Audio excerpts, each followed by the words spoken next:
The Imperium of Mankind has, through to the contemporary period, survived 10,000 years of grinding stagnation, and this in itself is nothing short of miraculous. Yet, this endurance came at a heavy price. An era marked by such a scale of cultural and technological backsliding that it left the promise of a new era of advancement for humanity a forgotten memory. As the famous opening quotation states, "Forget the power of technology, science, and common humanity. Forget the promise of progress and understanding." Because humanity as it would emerge in the final years of M41 is as a galactic empire that has barely clung on to its survival. Very often, though, we have seen open questioning as to why the Imperium did not seek technological innovation, further expansion of ideas, and I'm sure that, like myself, you have seen or heard people making such comments over the years. And the answer, of course, is one we all well know: the dogmatic restrictions of the Adeptus Mechanicus, and to a broader degree the Imperium itself, with its refusal to allow any exploration that involves AI or any original innovation. And while there are odd examples like Belisarius Call, few have had the political capital to be able to make any true explorations of what humanity might be capable of. Such restrictions, though, are in fact not without good reason, for the Mechanicus well understands that to experiment with long-lost knowledge, Xenos tech, or for those within the biologists, explorations of genetics, not to mention dark concepts that exist as being akin to magic from the perception of those within the broader Imperium. It all adds up to the idea of a rogue Mechanicus or human scientist tinkering around with things that they do not fully understand being generally quite a bad idea, and that yes, whilst this may enable some leaps forward in advancement, it's often quite evident that given the power of what could potentially be unleashed, the Mechanicus follow their rules of experimentation for good reason. And to those who would say otherwise, case in point, one Magos Biologus Homeatus of the Adeptus Mechanicus, and his misadventures upon Necromunda and HIVE Secundus. Throughout the vast, sprawling empire of humanity in M41, Hive worlds continue to stand witness to the innumerable remnants of endless human folly.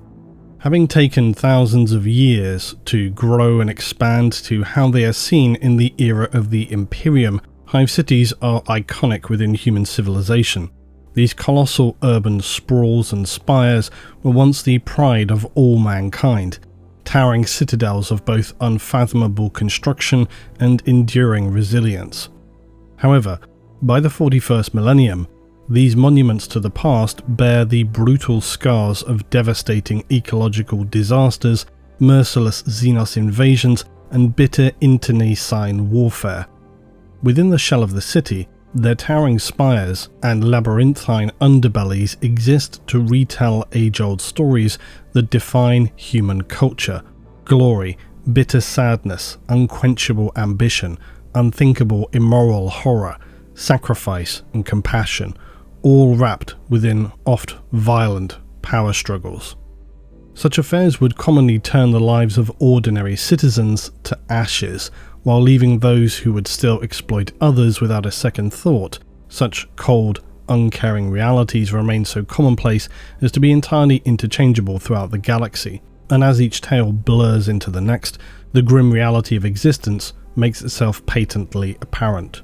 None of which means much for the ordinary Hive citizen, who is forced to endure a life of grinding hardship, all as they remain beholden to the whims of masters who see them as little more than numbers upon a data slate. Something that is in itself a human tragedy of such an incomprehensible scale that it cannot be isolated as anything one would consider exceptional when compared against the catalogue of human misery that is life for ordinary humans in M41. Deep within the shadowed depths of Hive Primus on Necromunda, the air still hangs thick with industrial poisons centuries old. The environment itself is marked by crumbling ruins. Many hang precariously within lower sections of the Hive cities, embedded in its collapsed exterior shell.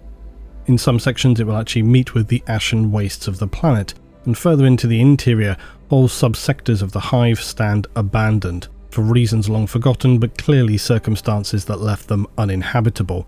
Within the more inhabited areas, remnants of more recent battles remain, rusting weaponry, discarded guns, decayed broken armour, and the slowly eroding skeletal remains of those who fought and fell in the name of centuries-old causes. It is the same story told throughout the galaxy on the war-torn hive world of Armageddon, say. The remnants of countless orc invasions etched into the landscape, vast stretches of desolate wasteland littered with the twisted wreckage of mighty war machines, their once vibrant banners now tattered and unidentifiable. Here amid the bleak silence one can almost hear the echoes of past conflicts, the screams and raging war cries, the detonations of missiles ploughing into enemy armour, the sharp hiss and crack of high-velocity rounds amid the unending impact of melee weapons and subsequent consequences. For the inhabitants of any Imperial Hive world, all have seen a litany of tragedies, some personal, some collective. Each disaster, each invasion, each act of destruction blends into their long-suffering record of loss. Very often, by the period of M41, the sheer scale of these calamities has numbed the collective consciousness, turning individual events that at any other time would qualify as horrific, life-defining exceptions become mere footnotes in the annals of planetary history. Yet, the Hive cities remain. Silent sentinels, inanimate, yet also alive, bearing witness to the endless folly of mankind. The broken ruins that stand in the aftermath of such catastrophic errors should serve as sombre reminders that history, if not heeded, is destined to repeat itself, be that the ruins of collapsed Hive cities, the scarred landscapes of past battlefields, or the surviving ghostly figures who stalk the wastelands. All are echoes of past human struggles and stand as testament to the consequences of mankind's ignorance and hubris. For the citizens of these worlds, the past is not just a distant memory, but an ever-looming shadow, a dire warning that mistakes ignored or unresolved are ever ready to return.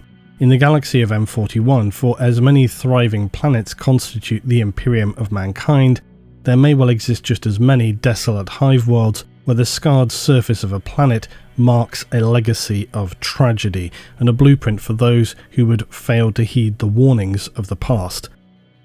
It is a chronicle written according to the skeletal remains of hive cities that have long since ceased to be inhabitable, and the blood sacrifices of countless generations who came before.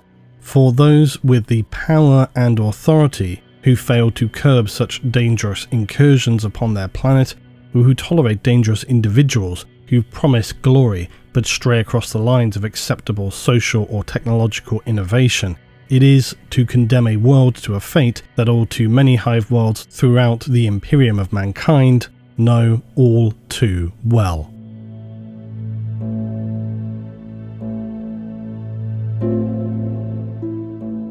Necromunda is no exception when it comes to the grinding losses that occur throughout a galaxy-spanning empire such as the Imperium.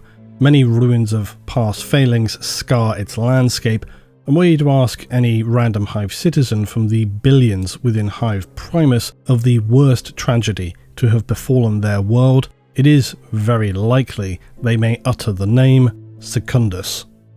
It is a name which remains rarely spoken, more of a curse or an idea with which one may frighten children, for as is typical, few know the true story, but all know that Secundus is a place that few would choose to willingly go and that even fewer would return from alive. Secundus is a forsaken hive city upon Necromunda. It is a lost jewel in the history of the planet.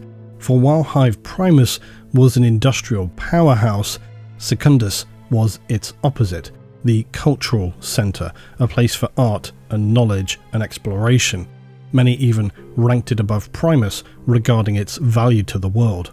Of what records remain, it is believed that both Primus and Secundus were founded at similar periods within the planet's history. Although, like so many Hive worlds, given the amount of time that has passed since those days, it is an almost impossible calculation to make with any certainty. We all know that prior to the Age of the Imperium, there was the Age of Strife. This was a devastating period which saw widespread galactic isolation and left human worlds to collapse in upon themselves in destructive implosions of unrestrained violence and desperation.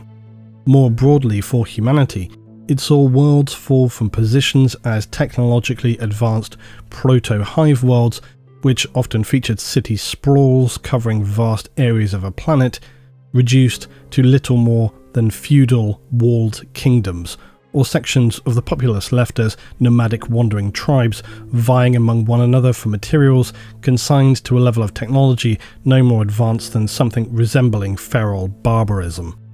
There were those, however, that weathered the storm better than others, Araneus Prime, as it was named in this period, being one such planet.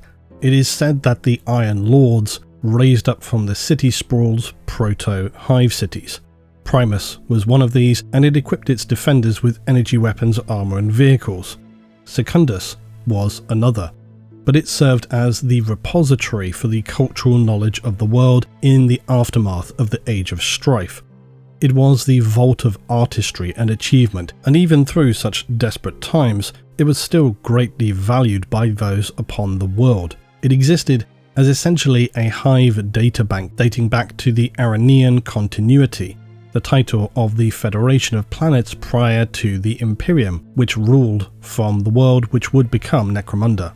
So inevitably, when the Imperium would later arrive as part of the Great Crusade, things were soon to change, and as was typical during the Great Crusade of the Emperor, change violently. The Imperial Fists would descend upon Araneus and claim it in the name of the Emperor of Mankind. As was seen throughout the Crusade, this did not go over initially particularly well with those inhabitants of the planet, and so standard Imperial subjugation followed, which could range from just the flexing of Imperial muscle to all-out planetary genocidal war. In the case of Araneus, significant damage was caused to the planet, not to mention later additional Xenos incursions which only made things worse. But despite all of this, Secundus had still somehow managed to emerge relatively unscathed. Far more importantly, its repositories of knowledge, its crystalline data vaults, remained intact, and this was in part due to the arriving Imperials not being entirely without the ability to clearly see that Hive Secundus was of little military threat and far more valuable to remain intact. For while Imperials of the Crusade would accept nothing less than total subservience to the Emperor, they did not necessarily go out of their way to cause mass destruction unless it was warranted. Nonetheless, a millennia of civil war between the noble houses developed in this period from M30 onward. Hive Secundus was still seen throughout as neutral territory, and when Martek Helmer rose to become Lord of Necromunda, he decreed that Hive Secundus would be a place for all houses to meet and better their world. Hive Secundus would stand for the longest time as a beacon of light, an example of what a Hive city could aspire to be, even in an age of ever-encroaching darkness that would see mankind slip into many thousands of years of grinding stagnation. Yet the enduring light that was Hive Secundus was not to last. Deep within its protective clad exterior were sights almost unthinkable to most Imperial citizens. Crystal domes, lush, verdant forested habitation zones, streets filled with artisans, historians, philosophers, and all who had served in the preservation of the planet's cultural history, indeed, they who had preserved its wealth. At the time, it was envisioned that such cities would surely be the future of the Imperium that the Emperor had envisioned, enlightened, civilized, maintaining a sense of bold confidence which stemmed from ages past. Much of this incalculable wealth was to be stored within the data crystal vaults, which housed its greatest inventions and darkest archeo secrets that had remained intact from the golden age of humanity. Indeed, the data crystals themselves were a rare and awe-inspiring piece of technology even in isolation. They had survived the dark age of technology, and even a few millennia later, such marvels would of course be long lost. And by M41, impossible for the Imperium to be able to know how to reproduce. For the data crystals appeared both simple and fragile. Small, glass-like discs etched with a mass of lines and beautiful swirled patterns, each one containing reams of data, believed to be capable of being preserved almost indefinitely. Yet the preservation of data has always been a challenge across the timescales that become necessary during the expansion of humanity, not only in the Golden Age, but long before in the ancient past. For in this time, humanity's greatest power, and indeed weapon, was its zenith levels of knowledge. This was itself the entire reason why STC were created in the first place, to enable all human colonies throughout the galaxy to have access to the sum total of all human achievement, its vast data hoard of knowledge. So discovering a means to preserve masses of data beyond mere centuries or even 1,000 years was a key issue in developing a civilization capable of expanding beyond its own solar system. Retaining information beyond a few centuries or certainly millennia was something that had always proved challenging, because short of carving it into a stone tablet, options are actually quite limited, and even upon stone, the physical preservation of such an object still then threatens the long-term survival of the information carved upon it, let alone weathering. Far be it from me to want to ramble off on a tangent, but this is an interesting topic within the realm of science fiction and galactic exploration, as seen in the Golden Age of humanity, but also just generally, because this is a very real issue for us currently in the age of information. Some have called this the third industrial revolution, but with technology advancing so far and so fast, some even argue we are now in the fourth. However we may choose to label it though, the pressing issue remains that although we can store masses of data on disks, servers, data storage, that although we can store masses of data on disks and servers, data storage demands are continuing to grow exponentially. Businesses, hospitals, governments, all needing more space. The amount of information requiring long-term storage is becoming almost unmanageable, and it's estimated that the volume of data needing storage doubles every 4 to 5 years for many large-scale companies and institutions. So almost unbelievably, even in our current age, one of the prevailing technologies used to store data is still magnetic tape, LTO standing for Linear Tape Open. It's a technology widely used as a long-term data storage solution, and for the simple reason that it's pretty reliable and it's much cheaper than the alternatives. The most recent version, LT09, which comically, if you think about it, is LT09, can store up to 18 terabytes per tape. This, combined with general reliability, durability, and perhaps most importantly the very low cost, places them as a common choice for archiving data that doesn't require frequent access. You're thinking museums, research institutions, and general archival centres.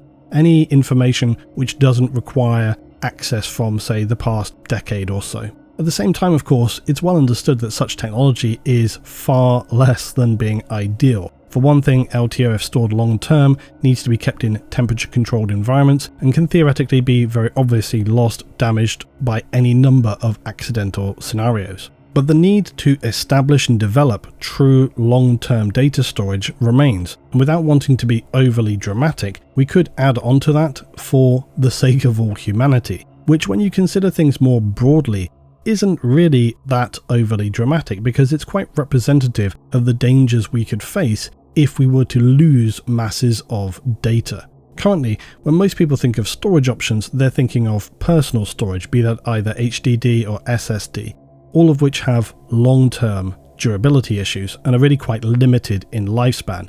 They're perfect for our everyday use, and even in most people's general usage of such devices, maybe 10 years, but beyond that, they become more unreliable. Optical discs such as Blu-ray are still viable, but the lower storage capacity and slower access compared to something like LTO makes them not ideal. Cloud storage is also only as good as the means by which the data itself is then being stored, which brings us back to the cost, maintenance, and presumably also security. Which brings us to, amusingly enough, the other options that are being explored, which begin to sound very close to the data crystals of science fiction, and of those that we are considering in Necromunda and Secundus.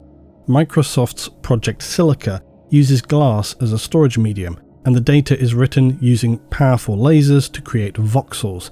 These are defined by tiny structural changes in the glass. A quite small piece of glass can hold several terabytes of data and remains highly durable and resistant to most environmental factors. It could potentially be capable of preserving data for centuries, if not much further beyond. So there are explorations into this challenge because it is a very important and pressing challenge for us to be able to carry forward knowledge into the future in as secure and stable a means as possible, which, of course, very interestingly, is exactly the entire modus operandi of the Adeptus Mechanicus. That is their entire being, their entire life focus. But it always raises this other question, which is, of course, who are the caretakers of knowledge?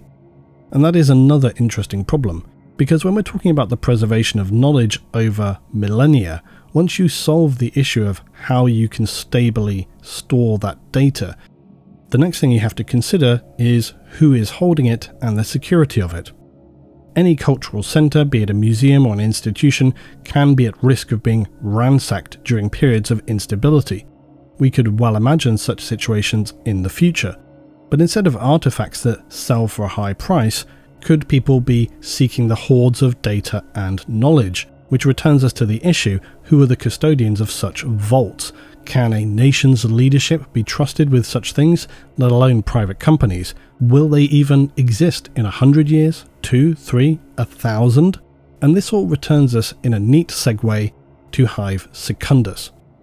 In its halcyon days, Secundus was for many the singular reason to visit the world, now renamed as Necromunda. Scholars and officials from across the Imperium came to see its plazas and learn of the technological empire it had once been, and perhaps could be again.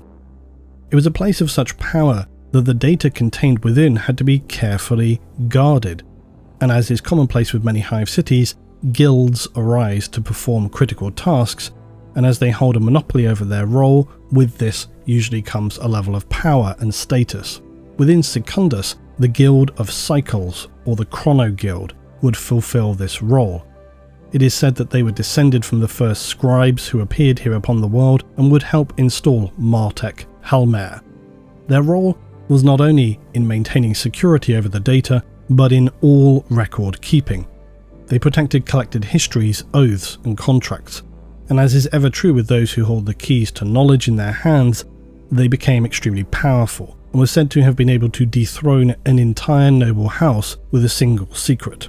In the later period, as Lord Helmore came to power, he had placed an entire regiment of Power Knight enforcers to aid in the protection of the data vaults. The power held by the Chrono Guild, more officially titled the Mercator Horologis, was something others were forced to respect, be they noble or hive gang leaders, traders, and the like, for the risk to themselves in falling out of favour with the guild was simply too great.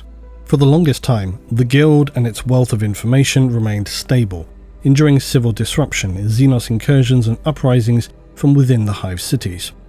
But the fate of the guild, its data, and Secundus itself would change forever towards the end of the 41st millennium, with the arrival of a tech priest biologist of the Adeptus Mechanicus, a now infamous figure known as Hermiatus.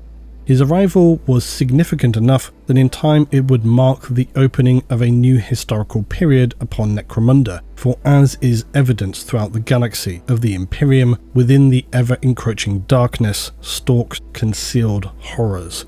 Such things that are still unimaginable to many in these early days of the Imperium, yet in the fullness of time, one that would forever change the fate of Necromunda.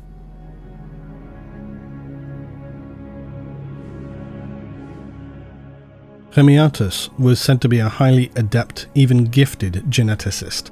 At this time, his work included being granted official sanction by the Ordo Xenos of the Inquisition to explore the genetics of the tyrannid form known as gene stealers. For those who would be unaware, the arrival of gene stealers upon an imperial planet can become extremely problematic, as they are able to corrupt and spread a plague of genetic manipulation in the populace. And this is where you steadily begin to see the so-called genestealer cults, genestealer hybrids, emerge on planets.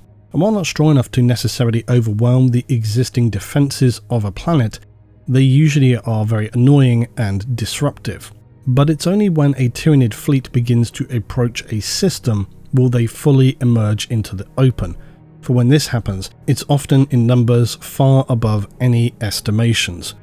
And as they finally show themselves, they will engage in aggressive acts of disruption and conflict, general sabotage and civil disorder, all of which is in service to best aid the arrival of the Tyranid fleet and undermine its planetary defences. Hermiatus, though, had chosen Necromunda for his research location, with it having survived prior Xenos infections, and with the genetic archives available within Secundus, it seemed the ideal location for what he was looking to accomplish. His extremely ambitious goal was in creating some form of immunization or resistant treatment for humans who were at risk of or already exposed to the alien genetic infection. Given the authority that came with his mission, he was allowed to set up facilities deep within Secundus, and this included, perhaps almost unbelievably, several captive genestealers. Few, if any other than the Chrono Guild, knew of his activities, and despite having a wealth of technical facilities and the data vaults of Secundus available, his progress was minimal. And after a considerable period of time, Hermiatus, in his frustration at this lack of progress, would make a terrible error of judgment. One that would ultimately lead to the Inquisition ordering his assassination. Genestealers, and specifically those who infect hive cities, do not affect humans purely by genetic means though, for within them there is believed to be, as within all Tyranid forms, some gestalt psychic function. In larger hive fleets this is referred to as the hive mind, where larger Tyranid forms link to others through what's referred to as synapse. Now, synapses are of course the places where our neurons connect and communicate with one another, but the term is used within the Tyranid form because that's effectively what various life forms are doing, because in many ways they behave en masse as one large living organism. They react and communicate as if each individual organism were neurons reacting and communicating as part of a nervous system. They do this through their latent psychic abilities, and that's what's called synapse. And this is something that is very much present within many vanguard forces of the Tyranids, but especially genestealers who infiltrate Imperial worlds, notably the genestealer Patriarch, who is effectively the linchpin form. This creature will emanate a psychic aura that can affect humans just as much as the Tyranids, and most especially for those humans who are affected by genetic infections. Hermiatus spent time investigating this area of the genestealer problem, yet after years of failures, he had limited living subjects remaining to experiment with. His grave error was in believing that he could somehow interface with a pure strain genestealer, and in so doing learn any details that would complete his research. It of course went catastrophically wrong, which saw him choose to neurally interface with the genestealer and then soon after unleash it upon his assistants and finally himself. Certainly now would have been the time for the Imperials to push the panic button, but unfortunately Hermiatus was so isolated, his activities so secret down in the depths of the city, that none had discovered what had occurred until a considerable time later. The Guilders of Secundus eventually did discover the disaster, and that Hermiatus had merged Xenos material into his own and was aiding the genestealers to infect more of the hive populace. Any remaining Imperials within his team, including inquisitorial agents, were slaughtered, yet still, even when Lord Helmore was made aware of the situation, immediate action was not forthcoming.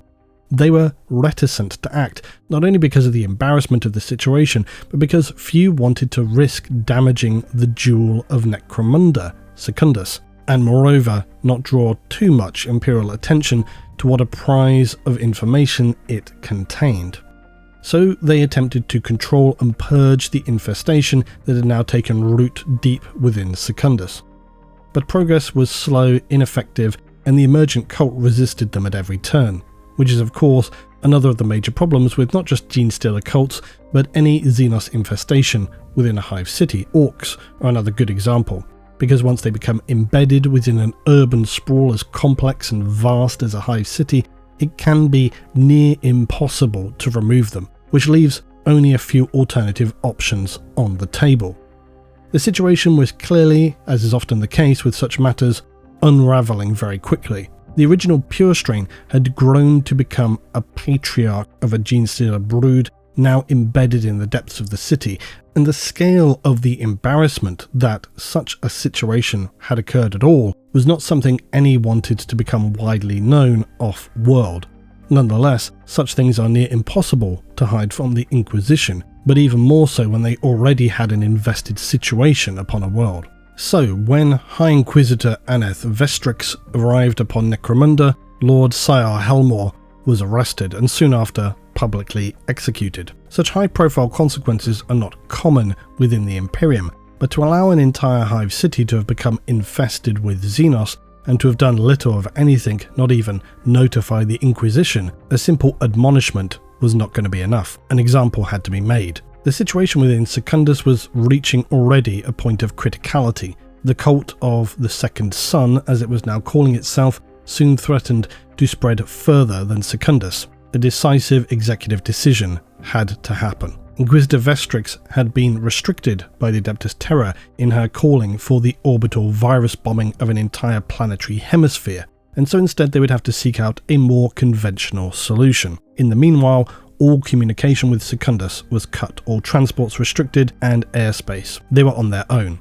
The cult of the Second Son could sense this changing situation, and from the darkness they emerged to consume the Hive City.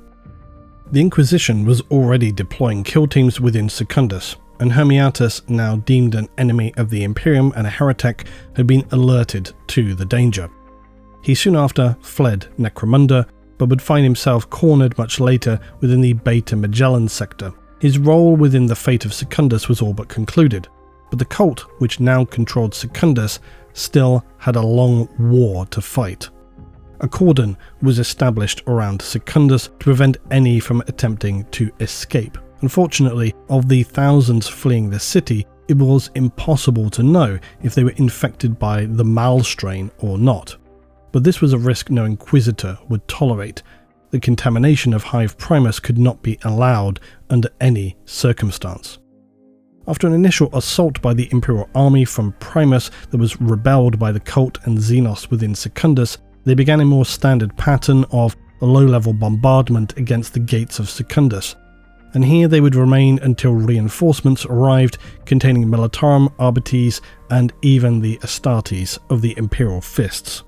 The Space Marines would be expectantly instrumental in determining the long-term fate of the Hive City, as they now began construction of a fortified perimeter wall surrounding Secundus. This construct in total amounted to some 2,000 kilometers of defensive fortifications, and would later be known as the Dust Wall.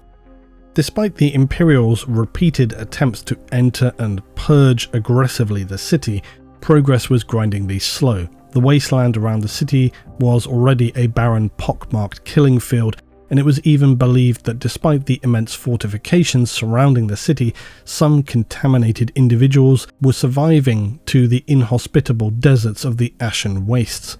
Within the city itself, the cult grew in strength and size, as did the Patriarch, who now oversaw millions of infected Hive citizens. The final fate of Secundus was sealed. Unable to purge the Xenos within, and with no real means to cleanse the contamination, the new Lord Helmor, Kael, wanted to avoid any repetition of the fate that had befallen his father, and perhaps understandably ordered the destruction of Secundus. They would use the Eye of Selene, which stood far above in orbit of the planet. It was retasked to take position directly above Secundus. And from their positions upon the dust wall and trenches surrounding Secundus, the militia and Imperial forces watched as a hive city of billions was reduced to a smouldering ashen ruin. The Eye of Selene rained down energy beam weapons, nucleonic warheads, and even graviton warheads. It was an obscene scale of firepower, but after the decision was made, nothing could be left to chance.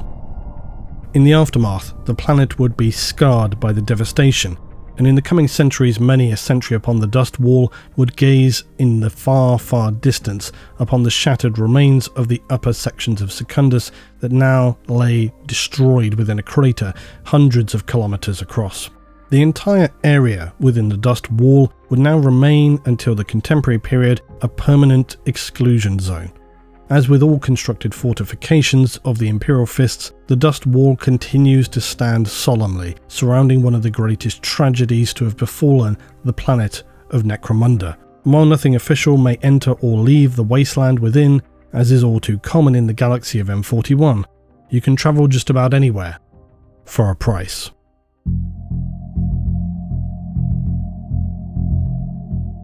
Genestealers and their cults, which become infested within Hive worlds, are well known to the Imperium by M41. Now, I don't want to rehash the entirety of what Genestealer cults are, but the Malstrain of Necromunda and Secundus are something else entirely. Within Secundus, the cancer that was the cult of the Second Sun had gone undetected for so long that when it finally was discovered, and soon after spread like a fire throughout the city, it was all but unstoppable. It was Inquisitor Vestrix, though, who designated them as Malstrain, for unlike the pure strain Genestealer form that was somewhat understood by the Imperium as having, say, specific generational cycles, none was detected in the malformed variant within Secundus. Perhaps through neglect and bizarre inbreeding, new horrifying variations were encountered, and it's likely, although unknown, that Hermiatus's genetic manipulations played some part in how the Genestealer form of the Malstrains came to be.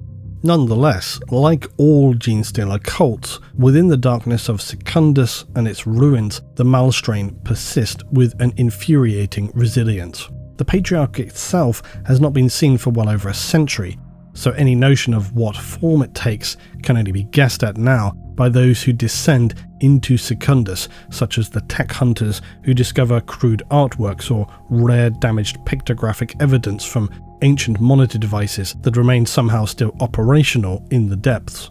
The isolation here points to the Patriarch of the Malstrain Genestealers having become an immensely powerful and twisted form. It appears in some respects typical, a swollen, many-armed form. The Malstrain are no pure form of Genestealer, as we already know, and this is due, like we say, to the manipulations of Hermiatus, but also because of their confined isolation. Normally, Genestealer cults have the ability to grow their brood through cycles that use the bioforms of others to create hybrids and then eventually pure Genestealers. Within Secundus, this is not possible, and instead they're condemned to a self-destructive cycle that sees ever more mutation. For the humans who ran back into Secundus as it fell, it's unknown how many survived, and of those, how many since fell into the arms of the cult. Given the strength of the brood at the time when Secundus fell, it seems very likely that few, if any, human survivors now exist within the collapsed hive. But no matter how twisted an abomination it has become, the Malstrain Patriarch is undoubtedly an extremely powerful Xenos entity, as is the cult and the brood that has grown around it. As with any brood of Genestealers, those that surround the Patriarch are the pure strain, or in the case here, Malstrain. Yet the cult can also field thousands if not millions of so-called brood scum. These are the shattered remnants of what were once human citizens and now still infest the decaying ruins of Secundus. Of those who are infected but still pass for human, they may be tasked with infiltration missions, attempting to escape the cordon and penetrate other hives upon the world to begin new festering cults that will eventually lead back to Secundus. These human brood members are often a ramshackle configuration of past hive citizens, militia defenders, some from the dust wall itself, or patrols who responded to the siren call of the Patriarch, or even those who assaulted Secundus in the first waves of its attack. Consequently, their appearance can be irregular, with some still wearing Imperial uniforms, others their mutations shredding their human clothes, their form halfway between Xenos and human. These tragic human parodies will form the bulk of the cult's forces, and whenever they make some attempt at an assault from the city, it is the human followers who form the regiments that emerge from the ruins of Secundus. They also defend and patrol the shattered ruins itself, also supplemented by clan households who serve the cult.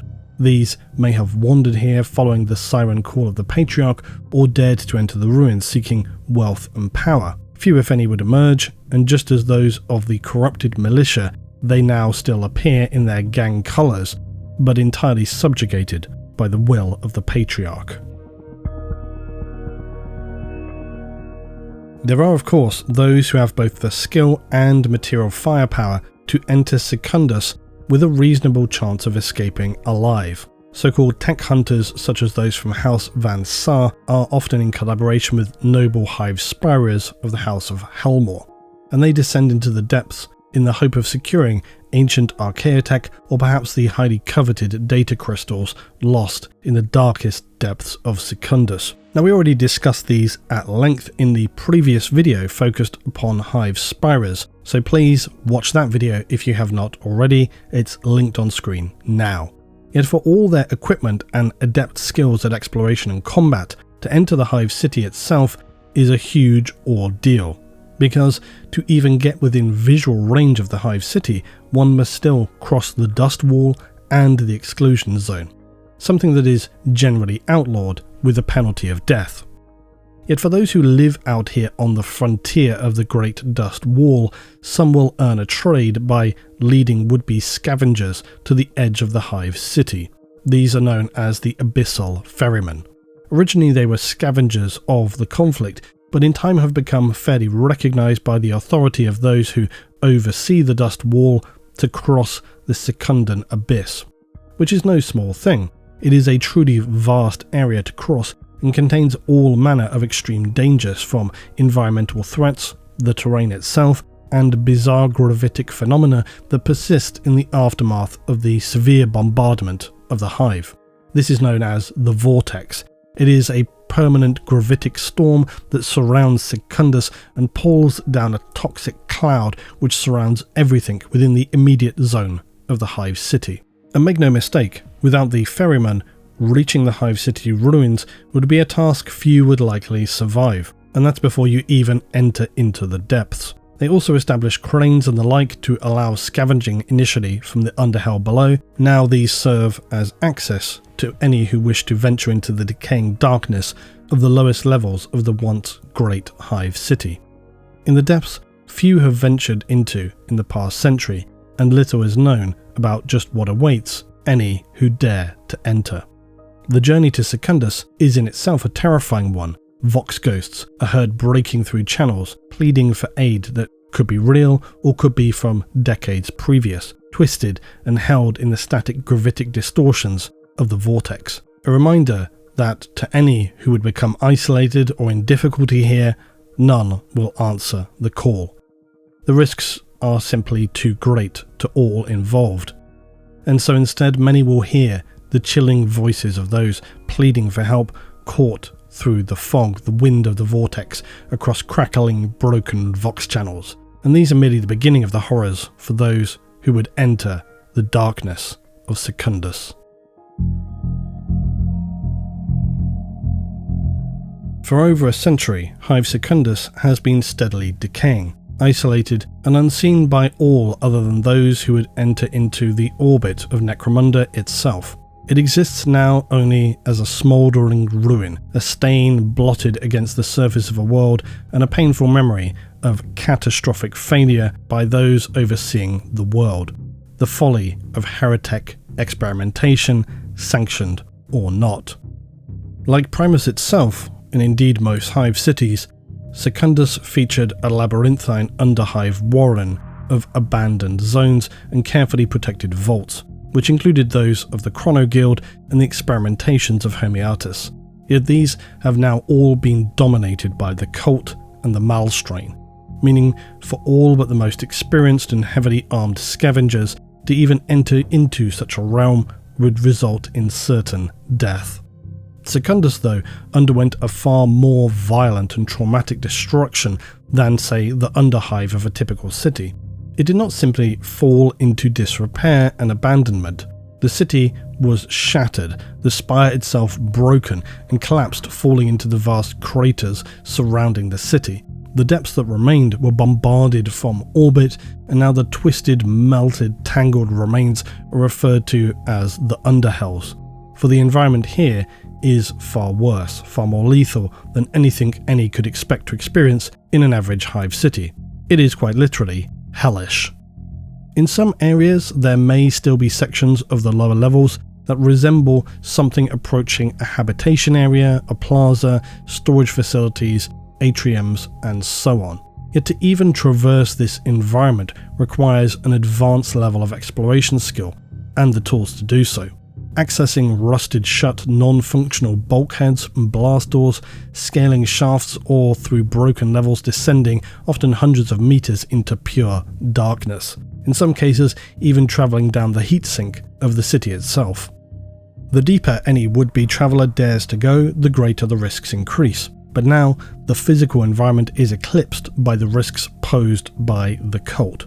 Images and crude paintings begin to appear on walls, strange sounds echo through cavernous corridors, and by now, any light that penetrated at the upper levels is gone entirely. For the depths of Secundus, unlike the underhive of Primus, exist in near total darkness and complete silence. The risk of tunnel collapse is an ever-present danger here, with the superstructure of the city and improvised tunnels created by the cult standing at a high risk of collapse at almost any time.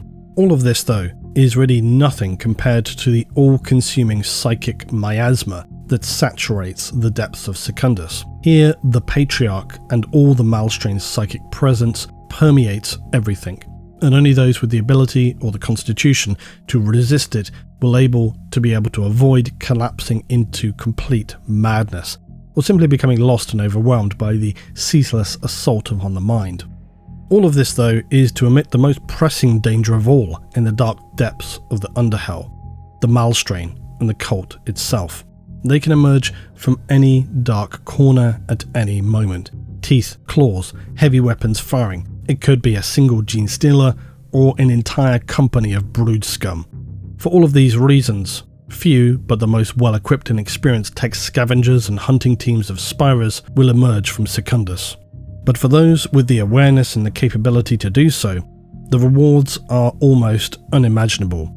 Priceless art and artifacts, caskets overflowing with guild credits, plans for archaeotech devices, and most of all, the data crystals of Secundus, the most prized and valuable objects upon maybe the entire planet. The recovery of a single crystal could be enough to set up an individual for life, and many rumours persist that these have survived in numbers far beyond any estimation in the depths of the Underhell. The only question, of course, is who has the ability to safely extract them.